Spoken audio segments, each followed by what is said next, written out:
AI engineer Atul के suicide मामले में लगातार लोगों के बीच चर्चा का विषय बना हुआ है। बेंगलुरु में अतुल का अंतिम संस्कार करने के बाद परिजन उसकी अस्थियां लेकर समस्तीपुर पहुंचे। अतुल के पिता ने कशिश न्यूज से खास बातचीत में कहा कि जब तक इंसाफ नहीं मिलेगा, अस्थियां विसर्जित नहीं की जाएंगी। समस्तीपुर पूसा में है वैनी, जहां अतुल के परिवार के घर पे हैं, जो उनके अंतिम संस्कार करने के बाद उनकी अर्थी जो होती है वो लेके यहां पहुंचे हुए हैं।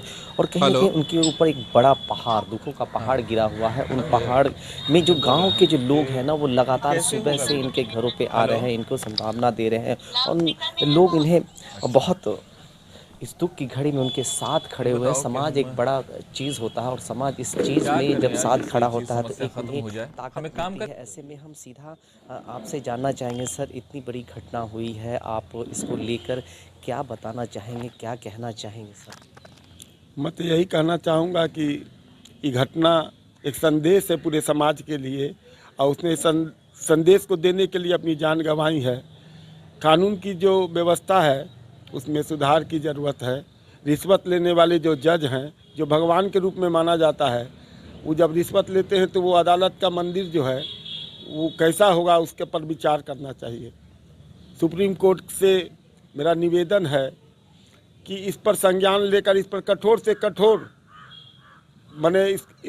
कठोर से कठोर कदम उठा करके इसकी जांच करानी चाहिए। जो जज भ्रष्ट हो जाए तो किसी को इंसाफ नहीं मिलेगा। इसका ध्यान रखते हुए जज को जब कानून की धाराओं की जानकारी नहीं है, मेरे बच्चे को अपने बेटे से मिलने नहीं देने की आदेश उन्होंने जारी किया। बहुत बार मेरा लड़का गिड़गिड़ाया अदालत में कि कम से कम मेरे बच्चे से मिलने के लिए मुझे आदेश दिया जाए। वो हंस के टाल देती थी जज।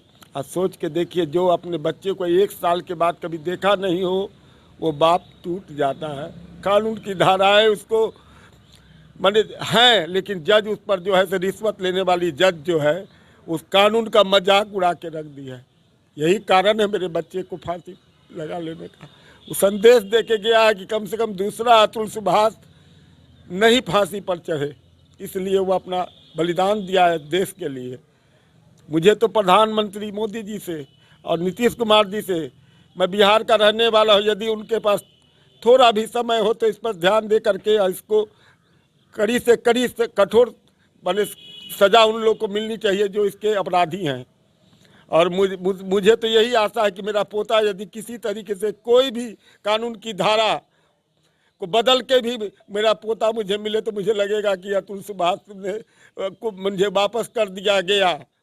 ये बने प्रधानमंत्री के द्वारा हो, चाहे राष्ट्र के द्वारा हो, राष्ट्रपति के द्वारा हो, हम बूढ़े माँ बाप को पोता का सहारा मिल जाएगा।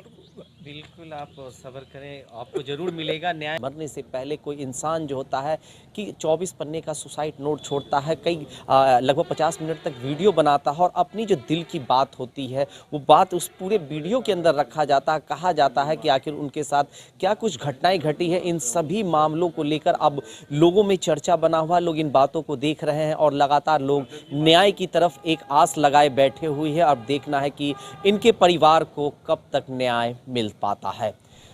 कशिश न्यूज़ के लिए समस्तीपुर से कैसर खान।